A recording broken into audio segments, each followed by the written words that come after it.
Hey, how are you, Fiona? Good. How are you? I'm doing well. Nice to meet you. You too.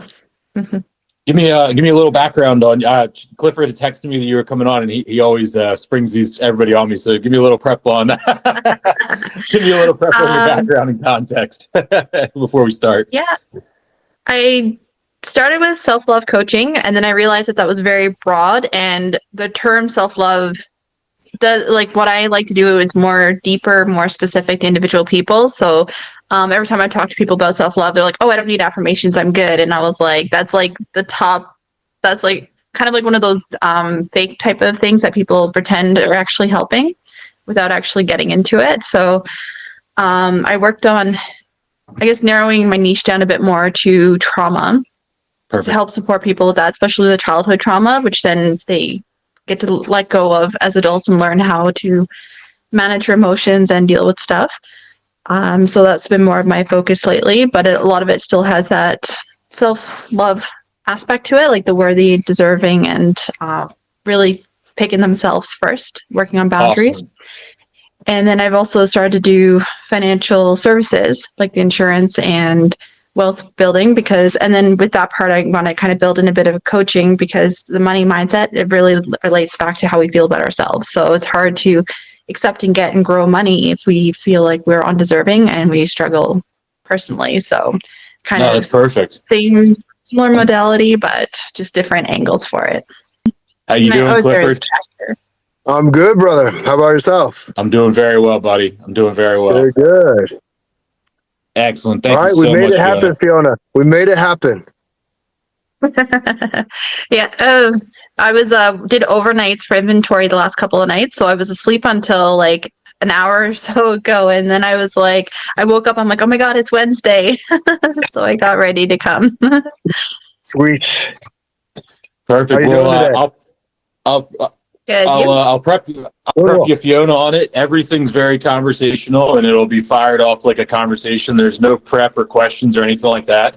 Um, we literally, Clifford and I will bring guests on, and we have just completely organic conversations, and we could try to gear them towards the guest because we do a lot on our own and stuff like that. So, being like what you had said about your prep and everything like that, I want to focus on the trauma, on anxiety, on kind of compartmentalization versus progress and all that stuff. So I'll first open up that you have an open forum and a safe space for anything you want to say. I'm very pro therapy. I'm a perfect product of somebody who their life completely collapsed through mental health in their adulthood due to not my parents or anything like that, but just societally, therapy was not a Hmm. thing when I'm 39 years old, and in the 80s and early 90s and things like that, it wasn't a thing. So you have somebody here that's also a product of everything. So feel good and feel free and open as well to ask any types of questions of us. Not everything is on the table as far as that goes, and I've been very transparent about my life as well as Clifford has leading up to all this stuff as well. So Nice. Awesome, sounds good. perfect. Well, Clifford, if you have any questions that you had and bringing her in first, I'll let you kick it off, and then I'll riff off of you, and we'll kind of go through everything. All right, sounds like a plan. Awesome, man. All What right, so is go. up? Yep, there you go. Yeah, you're Okay. good. What is up, amazing people? Free Mind Friday. We're about freeing your mind, getting you to new spaces. And we have Fiona today. I brought her on because she is actually a special friend of mine. She allowed me to be in one of her events, and I loved her heart. I loved her mind. I love how she shows up in the world. And I felt like she could give amazing value to all of you. So, Fiona, is there anything you would want to kick off with or share on your journey to really support the people in the? I cut my own self out. It's awesome. Thank you so much. Yeah, I really appreciated how we connected last year and we stayed in touch for a long time. And I've been following you as well. So it's nice. And I get the opportunity to meet Nate today. So Free Your Mind, I love that name. Like, because I know so often we get stuck in that routine. And actually, one of the things that I do coach on is childhood trauma. And because that has that pattern and cycle, so freeing your mind to stop that pattern from happening in your adulthood is one of the things that I love to help people with and support them. because very often a lot of that trauma comes into the relationships, it comes into their work, it comes into their businesses, it comes into how they feel about themselves and what they do allow, don't allow. So I think that's an amazing name and just a great way to help support everybody. I appreciate that. I appreciate that. In 2008, when this brand started, it started as a band booking business, and the intent was to relinquish everybody's anxiety by taking the things off their plate that were stressing them out and be able to put it together, while at the same time it was free your mind from any sort of abstract or existential influences so you could focus on your core intuition and your gut. I was way young when I started it, and I had no idea that it would still be existing and morph into what it is today. And I appreciate you bringing that up in the beginning. I will back off on the questions, but I want to say this because we get a lot of comments lately, and I know it's not a political conversation, but I do want to stress to everyone that FreeMind is not any sort of political affiliation or anything like that. It is the exact belief of what Fiona, what you just said. It is to be able to have your mind free of existential influences and focus on your core influence and your core principles of life. So thank you so much for that. I appreciate it. Yep. Awesome. I do want to share too, part of what I'm seeing in this journey is when we get really real to ourselves, we start attracting those who we were meant to attract in the first place. And so even like me, Nate, Fiona, we're not all here by accident. Everything happens for a reason. And just the way, like your coaching methodology, Fiona, the way that you show up in the world, I was like, that really, really resonates with me. And some people might not say like, okay, how does a wealth coach and a fighter, like, where's the alignment in that? And people are always looking for, well, no, there's got to be, that doesn't make any sense. So I want to ask you, as you've gone through your journey, you've gone through your growth, and you've helped a lot of people grow along the way, what's one of the biggest lessons you've learned as you've gone through your process? Letting go, and just let go of everything that's inside, because especially I know like emotions and that status ego type of stuff. I believe like everyone chases happiness, for example, and it's great to be happy. It's great to be like very excited and stuff, but it's an emotion, and emotions are based on reactions in the past. So you're happy because of something that's happened, or you're happy because you are thinking about what's going to happen in the future, but it's not that here and moment right now.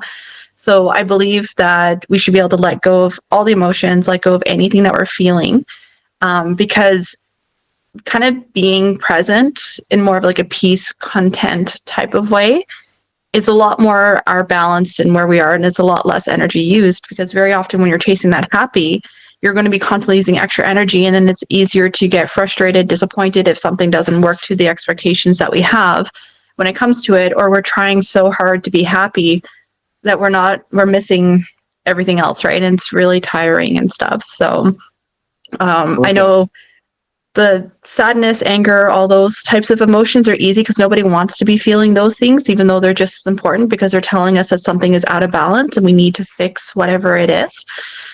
But I know with people that are struggling with the trauma, for example, I know anger and rage is one of those things that they hold on to the hardest because it makes them feel stronger. Like some people are sad, some people can be vulnerable, but like Nate mentioned, a lot of the people I work with are probably their 30s, 40s. So, I mean, back in the 80s and 90s, there was no such thing as talking about it. There was no such thing as dealing and regulating emotions. You just either had to be quiet or just stop or whatever. Or sadness was that weakness. So nobody wanted to show crying or being upset or vulnerable because they were considered weak at that point and they couldn't be weak. So by being able to hold on to the anger, they have that fight for them. So that's something that they can hold on, and they keep it. And a lot of people got motivated by it, either to do something better or to kind of do the opposite of what they wanted to do. So I often say to people, if you learn to let go of the happiness and all the good emotions, then it's easier to start to let go of that anger and that sadness, because we know how easy it is and we trust how easy it is to get the happiness back. You know, like if you want to do something to feel good, go out in nature, do a hobby, something you enjoy, like for you for fighting, or for Nate with the band, or whatever it was that they were doing, right? So like those things are very easy to grab and bring back. So letting them go allows our brain to register and be like, oh, well, you know, I can let go of the anger, I can let go of the sadness. But then before letting it go, just understand why it's there and why we need that balance and what we're actually feeling for it. Can you talk a little bit about like the letting it go? And there's a good movement of letting it go as far as individuals and people as well right now. I'm a big fan of Mel Robbins, and she's got the book and everything like that going. And I've been instituting that in a lot of part of my life. And I'll credit Clifford as one of the first people that really began to change my lens on my filtration system on the type of people that I meet. I tell the story once, and I'll say it again. After Clifford and I did our first episode on a Saturday afternoon, he just called me out of the blue and just wanted to talk. And it wasn't for any benefit of his own. He called to tell me that he said, "Hey, you're doing something really important and you're going to begin to attract a lot of people around you." And he's like, "Make sure you really know who you're working with and who you're doing things with." And I always had heard that in my life, in my childhood, but it never has really become as evident until I was in my own business. And when I got into my own business, admittedly, I've been screwed over a lot. And all of the times that I got screwed over and looking back, it doesn't hold anger in my heart anymore because I hold myself accountable, and I don't hold myself accountable in a victimhood standpoint. I hold myself accountable in the sense that I didn't do a good enough job making sure those people align with what is inside of me and what I believe in. And this whole series, FreeMind Fridays, is what has come out of that conversation with Clifford on that Saturday afternoon. And that's so indicative of everything today. So talk a little bit about, while letting go of emotions is important, let's talk about, as we are in a society, again, nothing political, but we're in a society of conflict and division. That's an understandable reality of fact, whatever side you're on or whatever beliefs you have. Talk a little bit about what it means to sometimes let some people go in a non-confrontational, non-burning the bridges, just allowing people to be who they are and maybe letting them loose to go a different path sometimes.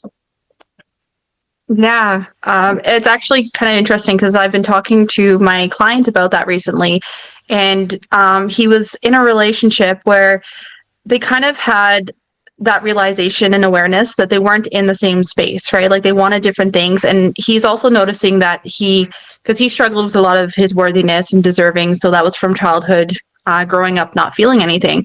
So he was repeating that pattern of being in relationships where people were not healthy for him. And they were either treating him rudely, they were on substances or whatever the case situation is. And they ended up having this thing where he finally stood up to himself and had his boundaries. And he's just like, no, he's like, I don't like how you're treating me. I don't like how you are struggling with commitments and being able to do stuff. So he moved on from that person.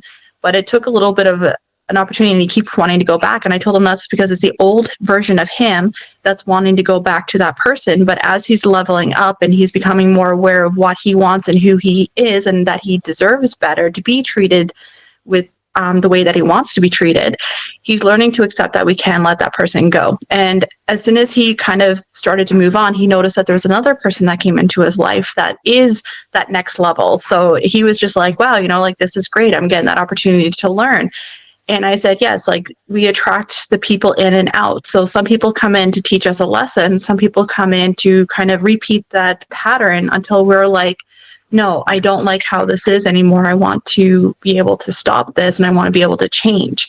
And then those people will slowly go away. But he also knows that for his level, he's like, oh, this could be the person. And I'm like, no, I don't believe this is the person for you based on those conversations, because I know he's not at that level where he's balanced and happy and doing everything for himself. He's growing that point. So I'm like, this is that stage for you where this person is. And when we have conversations, he'll come back to me and be like, oh, this is like, he's like, this person said the exact same thing you said. So like the conversations I'm having with him, talking about accepting and being aware and just knowing what you want, he said that person's saying the same thing. So now he's hearing it from multiple sides. And that's what we're always told, you have to hear something 2 or 3 times to really, for it to cement in, right? And have individual people, not even related to them, saying the same thing makes our brain find that evidence. Because I know one of my coaches says that whatever we want to believe, we'll see it around us, right? Because everyone always says it's seeing is believing, but if you believe it, you'll see it. So now that he's starting to believe he's worthy and he's starting to believe that he deserves more, he's starting to see that evidence. He's starting to see people respect him and respect the boundaries that he's putting up and having those conversations. So very often, a lot of the people that we do end up letting go, they were there for a purpose and a reason. And some of them are closer. Some of them it hurts a lot more when you let them go. But we also need to know that they're on their own journey and they have their own path and they have to do what works for them. And me personally, like I had my best friend, we started a coaching business together and we ended up having a disagreement with one of the things that happened. And then she's like, I don't want to be in the coaching business anymore. I'd rather be friends with you. So she dropped out of that. So I was like, okay. But unfortunately, that path changed too. So she ended up going, and it took me a while to understand. And I kept trying to message to reach out to her because she said she valued our friendship and she wanted to be there. But we were two different people and we've changed so much that it was hard to really have that same connection. But it wasn't until she's like, yes, let me do this business with you, that I really got the push to get into it. Like you mentioned with Clifford for like that Saturday conversation, like I needed her to be like, yes, let's do this. I support you. That started me doing it. So I accepted that she's no longer there and that she's moved on with what she needs to do for her life. It makes me sad that I don't get that opportunity to talk to her anymore because it was like a daily thing. Our kids used to spend a lot of time together. But I've also learned that I've changed as a person too. And every day we're a different person.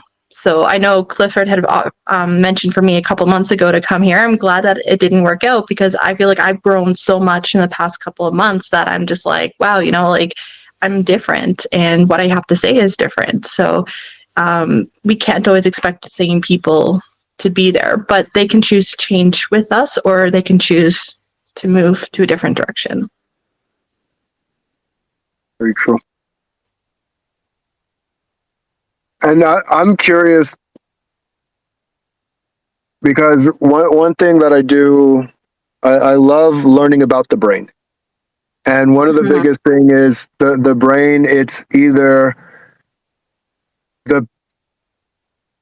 if it's just enough, if things are good enough, the brain will come up with every reason why it should stay in the situation that it's in. Like, I got enough, I'm good. What's that driver that you use to really push people out of that zone of just enoughness? Sometimes it's either giving them that motivation, that desire, and not me personally, me working through them to ask them questions, because everything, like all the answers we want, we already know, we already have it inside of us, but we don't have that push. Like the brain keeps us safe, and it's meant to keep us in a spot. So yeah, you might be in a relationship where you're settled and you're not happy with it and it's not fulfilling you, but you stay there because you're safe, you're not getting hurt, you're breathing every single day and moving forward, even though you may not necessarily be happy with that. So I talk to the people, I ask them questions, and I get them to see whether or not they are happy or not happy. And potentially sometimes it's a pain point that they do need. So one pain point could be setting a calendar with hours and a boundary. So it's not even necessarily a painful bad thing, but if you're busy doing everything for everybody else because you're a people pleaser and you just want to be able to help everyone and you're not putting yourself first and what you want to do for your own goals, well, a pain point will be saying no and creating a schedule where you're like, okay, from 2 p.m. till 5 p.m. it's my time to study or it's my time to work on my business and I have no distractions. Nobody else can come within that time frame. So that would be a pain point to someone who's used to people pleasing, but it gives them that opportunity to build a boundary. I will raise my hand. I'm actually a recovering people pleaser and I didn't even know it. Here as well. And what was so interesting, the reason I was able to fight at the level I did, because integrity is really important to me. And so as a fighter, you have a schedule and you have a coach. So like, okay, I was really good with time. And when I jumped into entrepreneurship, well, I didn't have any of those things. So I'm like, all right, let's just do a bunch of things and see what happens. And all of a sudden I got my time pulled from everybody. It's just like, oh, can you come over here? Can you come over here? Yeah. I think it's definitely one of the things I like to work with people. It's one of those things that Clifford, we actually, admittedly, we just went through this where we had to kind of separate ourselves from some potential sponsors, and we had to do it based on the value of what they believed we were bringing versus what we believed we were bringing. And, you know, there was a time in my past, and I would say up until the past 12 months, where I would have taken the counter offer because I was just happy to take the money and I was happy to do the job and I was happy to do right by those people. And this was extremely painful conversation to have with these two different people, because I had to draw that line in the sand. And it's the first time I've ever done it. Coincidentally, it was multiple at the same time, but it's one of those things where, yeah, we had to make that decision. And I, as opposed to where I would feel anxiety and anxious and all that, I feel a fire under me after doing it, and not an ego fire, not a I conquered that, I won, I showed them. It wasn't. It was just a fulfillment fire. It was that I know, yeah, I know what I can do. I know what I was offering was market value for what I bring to the table, and to be undercut is not. It doesn't offend me. It does not offend me, but I just will not participate with it. Yeah. Yeah. Yep. The perceived value is absolutely. And I know a lot of people always say no. And I know that Yes Man movie came out and they're like, say yes to everything. And then I was realizing that the power comes with saying no, right? Especially for people who are people pleasing or whatever it is. And, you know, it could be something that would be good, such as more income, but being able to say no, I think just it makes you feel good. And it does have that fulfillment. It does have that power, because now you're putting yourself there and you're accepting what works for you and what doesn't. Because a lot of times when we do say yes, we end up settling. And what I usually tell like my client, because he's, again, that people pleasing part of it. He's like, well, you know, he's like, I've been doing this for 7 years. I've been doing helping this person whenever they ask me. And I was like, well, that's because they know you're reliable. They're going to come to you and they're going to come ask you first. But I'm like, there's always going to be somebody else if you say no. Like if you were to stop, because he's doing a lot of labor work right now for gardening and landscaping. And he's like, what will they do if I stop doing it? I'm like, well, maybe you're giving, like, when you say no, you're going to allow that 20-year-old or 25-year-old that is looking to start a business and let them to learn to grow and give them that opportunity. But the more times you say yes, then you're taking on something that you may not necessarily want. You're taking on something you're settling, and you just get frustrated from doing it because you lost your time.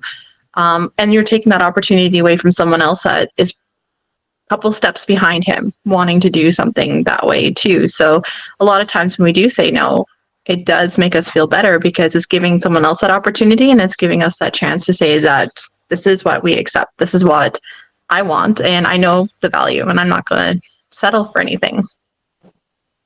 Love that. It's interesting because there's one thing. I've been a good beer and a good doer in my life. And I've also been a bad beer and a bad doer in my life.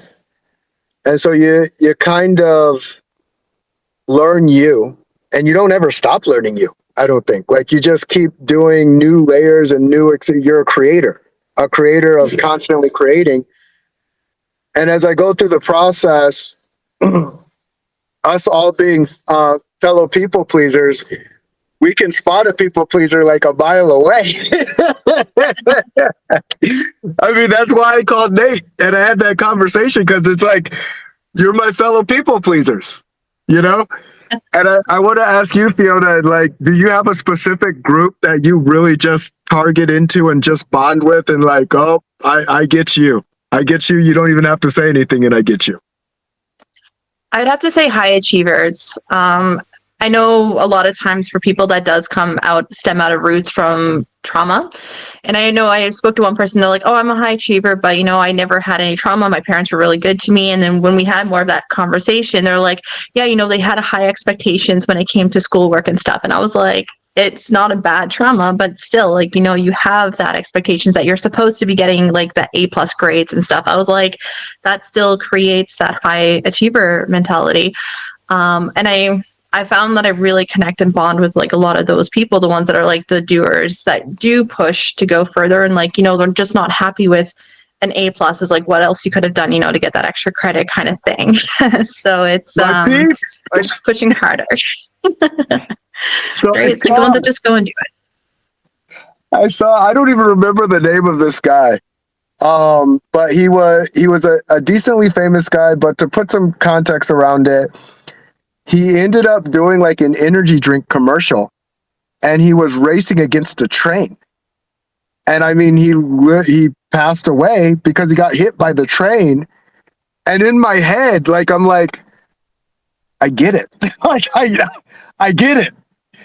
And that's where, like, what I learned as a high achiever, and I want to get your insight, and Nate, I'd love your insight too, because I feel you're the same in this aspect, is it's actually teaching them to slow down and look at the bigger picture. Like, why are you doing this? Like, why are you doing this? Because again, that doer, and I've noticed I do it sometimes, that doer will just do something just to do it. Like, Yeah. Yeah. No, go ahead. Okay. Go ahead with yours, Fiona. Yep. Yeah, I mean, it's so easy. And then you just get stuck in that moment of like, you're like, I gotta achieve something, so let me just do it. And then is it really the right thing for you? Is it really helping making you happy, or is it helping you make money? Is it that 20% that you should focus on that's going to give you 80% of what you want? So I find that, and it's easy, like you're just so used to doing something and you're so used to just being like, I got to achieve this, I got to work harder. They build energy. Like I know if I'm doing something, and I know it's hard for most people, I actually build energy from doing it, and I'll work it a lot faster. So like, for example, the truck at our store was late because of the weather. So it came in on Saturday and we were doing inventory Sunday night. So I was like, the stock got to get out to the floor. So I helped them do it. And I was going like twice as fast, and I was going really, really like quick, because I'm like that high achiever inside of me. It was like, I just got to do it. I got to get it done. You know, like I got to show that I can do this in a couple of hours and give myself that timeline. Because I know my other work is still there too, but if I didn't do it, then it wouldn't be completed and I'd be stuck doing more work later for the counting and stuff. So, but being able to slow down and really finding out where it comes from. I know mine did come from childhood, wanting to achieve, wanting attention, and I didn't get it. So I wanted to prove that I was good enough to be loved. So that was a lot of what stemmed from me being a high achiever. But I've done it now for over 30 odd years. So, I mean, it's the normal for me. It's my thing, and I love it because I like how it makes the work a lot better. It makes me be able to put things together without much time, because I'd be like, oh, you got 24 hours to do something really big, and I'd be like, sure, let's do it. You know, like it's not, you don't have that pressure, you don't have that stress of getting things done. Like you've just gotten over that uncomfortableness. So I like how you said it was just to take them and slow down and be like, you can relax, you can take a break, you know, like you can unwind. It's okay to take a half hour, an hour just to sit down and read or watch Netflix or do something. It's not always about doing to achieve something. Yep. Yep. I love you sharing your story, because I was like shocked. Mine stems from protecting. I want to protect everybody. Like, and I'm like, I'm going to protect everyone, and I'm going to get so strong. I'm going to get so powerful, and everyone's going to be okay. Everyone, and I burn myself out. Definitely. Yeah, it's so everything you spoke to is a lot of that's exact to me. It's one of those things where I'm in a late part of in that therapy of realizing that undiagnosed ADHD. I was adopted, so I understand the issues with that. I just got sober 2 years ago from alcohol. I then got to learn the introspective as to how I got through the alcohol. So you in your line of work, you're like check. So I learned all these different things that led to these things afterwards from a retrospective aspect. Mm-hmm. And so back into as being a parent, my son, for example, he's 13 years old. And when he was in preschool, his teacher had a meeting with us because he wasn't finishing jobs all the way, or he was like moving on to the next task because he didn't finish the other one. He was rushing through things. And at that age, I wasn't in the headspace to understand really what she was saying. I was just like, yeah, that's what Jack does. And it wasn't until I went through my therapy and got to look back that now I can have really deep one-on-one conversations with my son, which we've been doing for a few months now. And because for him, he is very much that same aspect of me. And I'm already seeing, even this weekend, we were in a 3-day volleyball tournament in the gym. So we had a lot of time in folding chairs to talk to each other. And we were talking this weekend, and what's coming out of his mouth is such mature thoughts that I never even had until I was 35, 36, 37. And it's one of those things where it's not me. I'm not saying I'm the best father in the world. What I'm saying is I'm I'm humble enough to know when I needed help to go and get help, and not do, this is not a dig on family or anything like that, but it's like to not do what we as a society or what I've experienced, which was just put your head in the sand, ignore it, and just keep moving forward with your life, because movement is progress. Movement is not always progress. And that's what was ingrained into my life. And it is very emotional, really, to think back at the conversations, even talking to you about this weekend with my son, because it's such positive progress with his anxiety, with his all these different things that he deals with. And the same thing, like my daughter and I talk about different things and stuff like that too, but him specifically, he has those traits where it's like he will run through a wall when he's hyper fixated on something. And I want him to know I want him to learn how to harness that as a superpower as in his teen years, and rather than rebuilding. Same thing as Clifford. I worked so hard to provide for my family. I took on multiple jobs at the same time. I was traveling around the country and had a complete mental breakdown, like bedridden for 6 months, absolute bedridden, like just complete collapse. And if I can just help him understand those flags and use that as a superpower, and not to be victimized by it, but to be empowered by it. And I think that's I love where we're going with this, because it's a lot of things that people don't realize. And even one, for example, like I was talking about his grades, and I said, hey man, I looked at your grades, pre-algebra, I didn't say what the hell's going on, what's wrong with you. I said, I noticed he's always 90s and 100s and all that stuff, and he's in 7th grade, and then that was an 85. And all I said was like, blah, blah, blah. And I didn't confront him about it. I just said, hey, what's up with this? And he literally gives me exactly the full detail of how it went on and what he's done to reactivate the situation and the solutions he's coming through. And I was just really proud in that moment. And I'm proud to tell you, because it's like one of those things where how many times we talk to kids, like, I don't know, it's like, it was like, not only did he identify the situation, he resolved the solution. And then I don't know. And it's just, it's empowering for people to understand that these little things that we look past sometimes and we think they're not a big deal, they do manifest themselves over time and into becoming a big deal. And it doesn't show itself in the same track. It shows itself in your romantic relationships. Like you brought up about emotional intelligence and emotional vulnerabilities and intimacy and things like that. Yeah, that's a challenging thing that I personally I've been challenged with in all aspects of my life with that, whether it's business relationships or romantic relationships. And it's powerful and it's emotional, and it's one of these things that I'm so excited to have these conversations where we don't have to live in the shadows of it and we don't have to put our heads in the sand anymore. Yeah, I agree. And I think that was one of the big things that made me want to change too, because I know 5 years ago I was like at rock bottom, ready to be like, I'm done with life. I don't care anymore. But then I didn't want my son to grow up, because he's 7 now, but I didn't want him to grow up thinking it was his fault or causing any issues or whatever it is. So I was like, I want to be better, and I also want to do better. So I know, same thing growing up, like that generation or my mom's generation was different. They don't talk about stuff, and we just learned to keep moving forward. So it was like, I don't want to be that person. I want to be able to talk to my son. I want to be able to empower him to do stuff. And I found that he's gotten that maturity level too. And he does kind of talk to me about concerns and issues. So if he's angry, I'm like, okay, well, it's okay to be angry, but let's find out why. Let's talk about it. And he'll tell me, and he'll say whether he's afraid or if he's struggling with something, or he's getting very good at letting his energy go, because he's a high energy kid. And I know a lot of times, like you always hear as students, they have to sit down, they have to be quiet in school, they can't be disrupting or whichever it is. So I was like, but as adults, we want that high energy, because things come to us when we have that high energy. We're more successful when we've got that moving energy, and money attraction, you hear that a lot as well, is that it needs high energy in order to flow, to move properly. So people sitting down not doing much or struggling are not going to have that opportunity to have the money.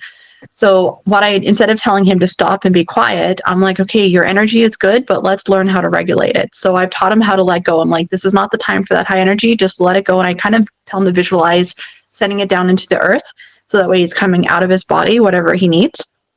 And then to be able to move forward, or if he has that energy, and I'm like, if it's not hurting me at the moment and it's not disrupting, then I just let him go, because I want him to be able to stay and enjoy being a high energetic person. Because if he can take that then and put it into his tasks or put it into a business or put it into something that he wants to do when he grows up, well, he doesn't have to learn and push and become uncomfortable and work harder to keep that energy. He'll already have that momentum for him. Love that.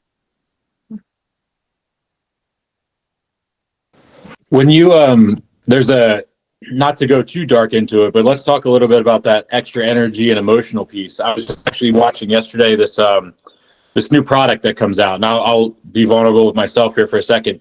Not self-abuse, but let's say self-harm in the stimulations. So in those aspects, when you're controlling your anger, when you're controlling your emotions, that hyper-stimulation where you need to, which I have done in my past and acknowledged and seen, I've gotten to the point where like I'd seen like pulling hair out, grabbing my own hands and biting my own tongue or biting my knuckles. There was a point, slapping yourself and hitting yourself and things like that. And it was, again, looking back, I see all that now. I saw this utensil out there that's being sold called a little ouchie. And it's a very interesting piece because it's a lot of people would give me things and they're like, oh, you need to just hold this in your pocket and it'll make you feel better and comfort. It didn't do it. It didn't do the right thing because there was zero stimulation to it. It was just an emotional attachment that wasn't enough in that moment. And I just saw that yesterday. So I'm curious about your feelings about that part of it. And I have no judgment on it because I've experienced the worst of it on my own end. So what are your feelings about things like that and other coping mechanisms that people can use to regulate their emotions when they might be in a state where they do have to stimulate themselves to kind of ground themselves? Yeah, I know a lot of people, they do, like, I know I've been around people that done the self-harm and stuff as well, because it gives them that control. It gives them that moment of being like, I choose this pain, and instead of dealing with the other pain that they've been working on. So, like, my thought of it is, in the temporary, it could be okay. Obviously, harming themselves is not going to be okay. So calling it a little ouchie makes me more like, oh yeah, you're going to hurt yourself more, and we don't want to do that. But someone has to be ready to go through to accept that other pain, like whatever, like my younger, or like one of my family, my siblings, she struggled with self-harm because our parents got a divorce, right? And she was connected and closer to our dad, and all of a sudden he disappeared. So that was a pain, and that abandonment, that was something that's a lot harder to deal with. And it's normally out of our control because we can't choose and control the people in our lives that come and go. But we do have to respond and be able to acknowledge that. So very often, if we can't control that pain and we can't make it go away, and we don't want to face it and we don't want to let it go because we haven't learned how to do that, then we'll pick the other pain instead that we can control, which is that stimulating, to be able to help get to be like, this is me, I'm doing this, I deserve this, right? And then it comes down to thinking that that's the only thing that they can do is feel pain. So I like to work with people through that and kind of like get to that root cause, like just be like, that pain is there, it's hidden, and very often it's buried, especially like the childhood stuff that I work with and deal with. It's very deep down because we've learned to mask, we've learned to overcome, and we've learned that people don't accept that type of feelings and that type of pain because they didn't know how to deal with it. They didn't know how to teach someone to let it go. So then instead you have to just put your head in the sand, like you said, bury it all up and move forward the best way that you can. And if that relates to physically hurting or just having that stimulation or just having some type of distraction, substance abuse or whichever it is, then very often that's what people end up doing. And it kind of comes a lot harder. And that was talking about that comfort with our brain, because it's not necessarily healthy for us, but we know we have that control. We're feeling safe. We're choosing to do it. So then we kind of get stuck in that situation where we're in that cycle and we're still, and it gets worse and our bodies get harder and we're losing people around us. And we're not necessarily in that, it's not like, a lot of people unfortunately do pass away from those types of things, but at the moment their brain's like, I'm still good, I'm still safe, I'm still living and breathing at this moment. So it's really about that awareness, and it's helping people to understand that awareness and being able to give them that safe space to talk about that pain that they don't necessarily understand. And I like how you mentioned before, Nate, about that not having that victim mindset, because that's what a lot of it is. So unfortunately, a lot of people that are in that pain or they have that control, it's because they're sitting in that victim mindset, and not because they're a victim, but because they feel like this is happening to them. They can't do anything about it. But taking that accountability, as you mentioned, and accepting that, this is my fault because I'm the one who's still sitting here letting this happen to me, as opposed to choosing. So I had a conversation with a person a couple weeks ago that he's just like, oh, I've got approval to end my life kind of thing. And I was just like, well, why would you do that? He's like, well, it's my choice. And I can't be the person to say that we have to be pro self-love and support ourselves without being like, okay, I can't acknowledge and say that he's making a wrong choice. But I was saying to him that, like, you can reach out, you can do other stuff, you can have help or support, because he commented to another person that he doesn't want to bother people. He doesn't want to seem like he's getting in their way. So obviously that's that whole not having that self-love, not feeling like he deserves to get help. So we do isolate ourselves when we are feeling depressed, when we're feeling anxiety, or just not healthy and not in a really good place. And I believe that a lot of that kind of comes back to the herd mentality, because a lot of times the old animals and the sick animals, especially for like caribou, I read the story about that, they will, like, the older ones will start to kind of shift behind and go away because they know that the pack is stronger and can avoid the wolves and stuff if they can keep going for being stronger. So then the ones that are older would be the ones that get eaten instead. So the pack gets to, like, the herd gets to continue going a lot stronger. So I feel like that's kind of what we do unintentionally, subconsciously, is that we're isolating ourselves and we're pulling away because we feel like we don't deserve to have that help and support. And I know he kind of said, he's like, well, that's life. So that's when I kind of got a little annoyed, because I'm like, it's not life, because life is something that we live through and we get to grow and experience, but we get to make the decisions of what we want to do with it, whether we want to change where we're sitting to do something better, to improve ourselves, or we get to just sit there and give up. So I was like, you're not moving, you're stuck. You're not doing what you need to do, because you're taking this as an excuse, the situations and circumstances, and you're using that as a reason for being stuck. But to me, that's more of that victim mindset, like, you're not taking what you've learned. Like, it could be crappy circumstances. You could have had stuff that happened to you. You could be still dealing with it, but it's depending on how you choose to deal with that. Another person I spoke to, they're like, they're like, what's wrong with negative feelings? It makes my music and it makes me do stuff. And I'm like, but that's not negativity. That's your positive. You're just taking the negative emotions and you're using something positive to teach and learn from it. You're taking it and using it, as opposed to taking it and ignoring it and getting rid of it. So the negative is ignoring something and hoping it goes away.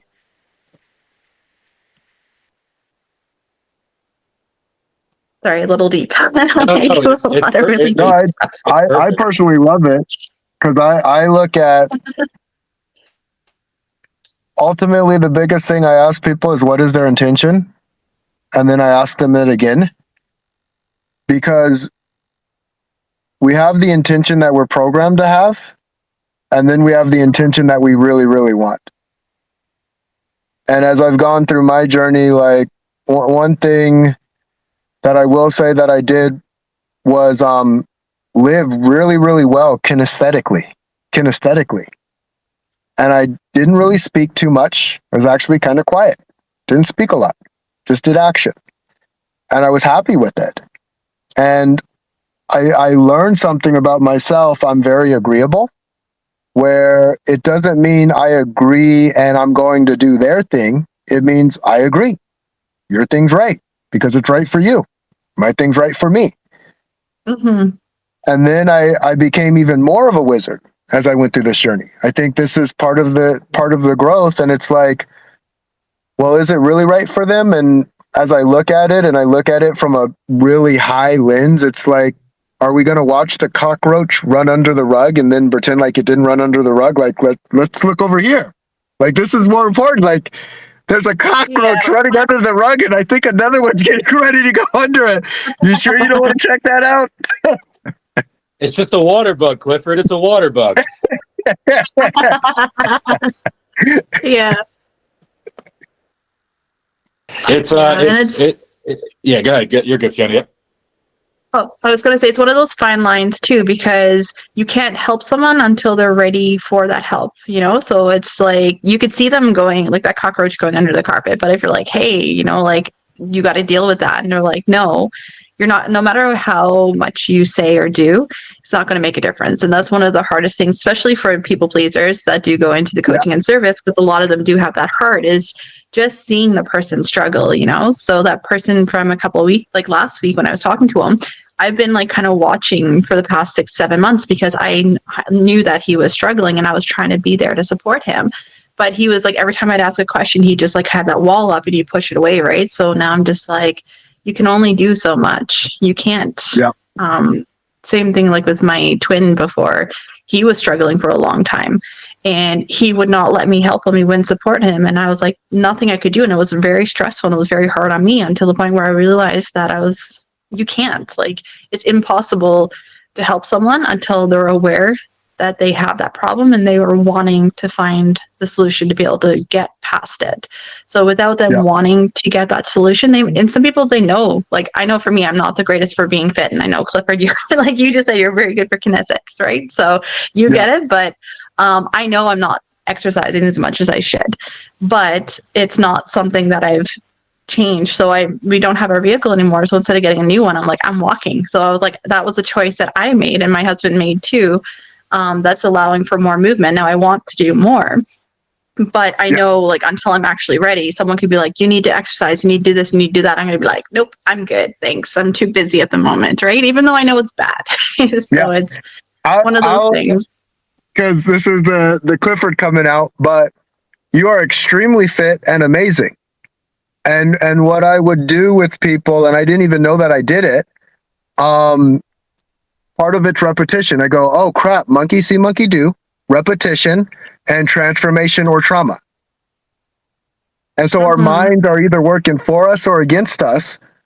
And as I go through it, I go, oh, when we don't make things fun, we find other things to do every single time. Every single time. So I'm like, all right, how do we make this fun? How do we make this fun? And living fully, that's fun for all of us without judgment too. Like I noticed one thing, because people start sharing with me, and then you're right, they will say, oh, that's a water bug. Oh, okay, that is a roach. Maybe I should go look under that. They look under, oh God, there's so much there. Let me just pretend that doesn't exist. Put that carpet back down, please. Yeah. Absolutely. I really appreciate. I'm gonna close us through here a little bit. I really appreciate, Fiona, your openness to this conversation completely, and I want to reinforce what you were just saying too about people being open. And I don't speak about other people's experiences. I only speak about my own, just like Clifford. And I'll say that I had my first intervention from alcohol from some friends, some colleagues in the industry in 2017. It wasn't until a complete and utter fall apart in December of 2022. December 2022 that I actually got sober. Now, I had many stops and starts throughout then, but it wasn't until a certain situation happened that completely pulled everything into focus for me to really let me realize that it wasn't happening anymore. And it was not a healthy substance to be in my body. Now, I do have other substances throughout that coffee, different things like that I use to cope through the day, but I use it. I do the excuse of like a bag of Starbucks if I'm craving alcohol is much better than a 3-day bender. So it's one of those things where I have this give and take in my life where I will gorge myself in certain safe areas of gorging, while some people might look at it like, oh my God, but there's different balances to my life. And I only can control those metrics because I have the reasoning and justifications, and none of them are excuses. They are actually tools. They're not coping mechanisms to get through. They're tools, and they're tools that are sharp, and they're always available, and they're needed. And it's one of those things where I tell people I'm not an alcoholic, because an alcoholic is an active person, but I'm in control of the fact that I have alcoholic tendencies if I were to go back to become an alcoholic again. And so I want everybody to kind of understand as we're talking about this, that we're not really talking about stories that we're reading. And another one to give you, I love that you brought up the herding and the caribou, and another thing with wolves. Something about that Clifford and I touch on is really masculinity and what it means to be a man. And I think one of the number one things, you brought that story up, and I just want to add to it. A lot of people do need to go read that story. And what you're going to find is we're at the definition of an alpha in that story. An alpha is not pumping his chest in the front of the herd, telling everybody else to join him and keep coming. The alpha goes to the front, lines the group, comes to the back, pushes the back, goes to the front, lines the group, comes to the back, make sure everyone is in tune. The alpha is constantly monitoring his herd or her herd to make sure that they're all progressively moving forward. So I also want people to really remember those types of things, that sometimes we have these perverse ideals of these terms, and they are perverse because the actual really innate human and animal instincts that we all have, those are the true metrics and the true parameters and compasses that we should be following. The gut instinct, like you talk about, that this was about. It's trusting our intuition. I have drank the Kool-Aid 100%. In the belief that all of us have the right instincts inside of us, but we just don't know how to listen to them. And people will be like, well, how do we have that? It's the same reason that a cow gets up out of birth, and I've watched it in my own place in the farms area. They get up and they start walking. They get up and they walk. They didn't learn that in the embryo. It's like that with all aspects. There are some things where, the mother has to coach and different things like that. But there are drilled in instinctual things. You're just from the moment your brain activates and your eyes open and that first breath of your life, you have a dictionary of knowledge and an encyclopedia already there, but you just don't know how to read it and you don't know how to hear it. And this is not some supernatural, metaphysical, or anything like that. This is just real shit. Yeah. Talking about instinct, this is what I've at least seen consistently. I think we instinctually want to take care of one another. And I think we forget it along the way. Because I go, wait a minute, human beings have way more similarities than they do differences. But when we focus on looking at those differences, boy, does it grow. Yeah, definitely. And I kind of liked what you talked about before with that whole acceptance of people and like what works for them and doesn't work for them. So it's like we don't have to agree with what somebody says, and that, and like they can have that differences, and because the experiences, the personalities, the perspectives, their culture, like what they learned, that all makes that person an individual person, and that does kind of cause that differences. But it's okay to be like, yes, you're different. Yes, that works for you. I will never do that, but that's okay. Like it's fine. And I think that's where we lose a lot of that too, with the instincts and paying attention to the differences. Be like, oh, this person, they do like XYZ, whatever, like, oh, that person's eating meat for someone who doesn't like it, and that becomes a bad thing. But it's like, no, like you can do that. I will do this, and it's not going to do any harm or hurt anybody. I love that. And then I go, one of the biggest ahas I've come down to is communication, the ability to communicate. Because if I go, Nate, you got to do this, versus Nate, what do you want to do? Let's start there. Let's start with me asking a question to see what he actually wants to do. Because as a leader of leaders, the biggest thing that I've learned and continue to learn is I'm going to listen 4 times more than I speak. I'm going to ask questions.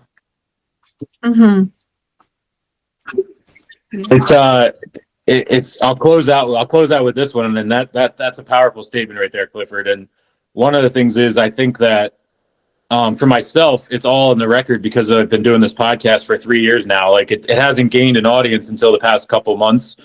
But when I go back and I reflect and I go back and listen to those old episodes, and I'm very intentional about, I used to cut people off all the time because I just constantly wanted to have something to say. And I'm very much, I have little coping things where I put my hand over my lips and different things like that I'm doing to stop myself. And it's one of those things where sometimes, it's learning through this process. And like you had said about somebody, Fiona, you had said about redirecting your energy.